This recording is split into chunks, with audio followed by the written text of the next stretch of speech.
Morning everyone. তো আমি ready হয়ে গেছি, চা খাচ্ছি, চাটা খেয়ে বেরাবো কাজে। আজকে আর ল্যাবে যাবো না, আজকে একদম ডানকুনি যাবো ডাইরেক্ট। তারপর যদি কাজ হয় তবে ল্যাবে যাবো, না হলে বাড়ি চলে আসবো। আর পিপলিতে একটা ড্রেসিং আছে, ড্রেসিংটা করবো, দিদিটা ড্রেসিংটা করে তারপর বাড়ি যাচ্ছি। আমাদের এই পৃথিবী বড়ই অদ্ভুত। তোমার দুঃখ, তোমার কষ্ট, তোমার মন খারাপ কেউই বুঝবে না। তো কাউকে কখনো বলে লাভ নেই, নিজের মন। আজকের ওয়েদার মেঘলা আকাশ আর মেঘলা মন। আজকে মন ভালো নেই, আমারও মন ভালো নেই। আমাদের যখন তখন মুড সুইং হয়ে যায়, বুঝলে তো।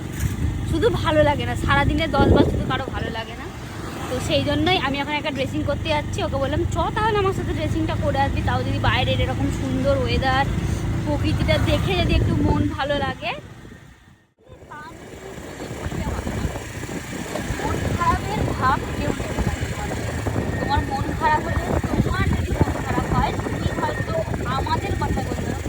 অন্য কারো মন খারাপ হলে আমরা চেষ্টা করি তাদের মন ভালো করার, কিন্তু সেইভাবে কেউ চেষ্টা করবে না তোমার মন ভালো করার। তাই নিজের মন নিজেকেই ভালো রাখতে হবে, নিজেকে সব থেকে বেশি করে ভালো রাখতে হবে। নিজেকে ভালোবাসো, তাহলে মন খারাপ থাকলে একটু কোথাও ঘুরে আসবে, কোনো গঙ্গার পাড়, বিশেষ করে গঙ্গার পাড়ে গেলে মন বেশি ভালো লাগে।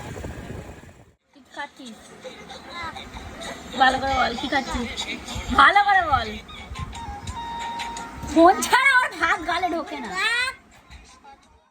আমার ভীষণ ভালো লাগে এই মেঘলা বৃষ্টি, একদম। কি আর খাবো, শুকনো গান করাবো। কেমন গান করছে দেখো খালি। আর এখানে স্ন্যাক্স চলে এসছে, সাইটুকটা, আর এটা হচ্ছে তোমার চা। না কিছু না, তাই ঘরে বসে বসে খাওয়া দাওয়া খাই।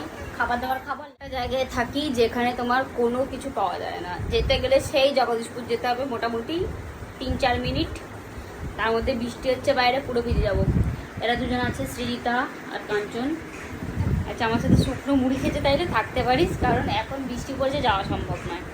পুটি আমার জন্য কাঠগোলাপ এনেছে। বাইরে এখন অলরেডি এত বৃষ্টি হচ্ছে জোরে, হয়তো দেখা যাচ্ছে না, বাট ও এত বৃষ্টিতেও আমার জন্য ভিজে ভিজে কাঠগোলাপ এনেছে। এটাকেই বলে সত্যিকারের ভালোবাসা। বৃষ্টিতে আমার জন্য ভিজে ভিজে কাঠগোলাপ এনেছে, সত্যি এটা হচ্ছে সত্যি ভালোবাসা। ওরা আমাকে সত্যি ভীষণ ভালোবাসে। জীবনে এই ভালোবাসাগুলোই মেন, বাকিগুলো বাদ দাও, ওটা যে যার এতে। বাকিটা বললাম না, থাক যে যার পার্সোনাল লাইফ পার্সোনাল দেখা। ভেবেছিলাম আজকে শুয়ে পড়বো, ব্লগটা কালকে সকালবেলায় এন্ড করে দেবো, কারণ আজকে আমার শরীরটা একদম ভালো নেই, পায়ে ভীষণ যন্ত্রণা করছে। ওষুধ খেয়েছি তাও কমছে না, বাট ওই জন্যই ভেবেছিলাম কালকে এন্ড করব। তো ভাবলাম না, আজকেই এন্ড করে শুই। Bye bye, good night. পরের দিন দেখা হচ্ছে নতুন করে ব্লগ।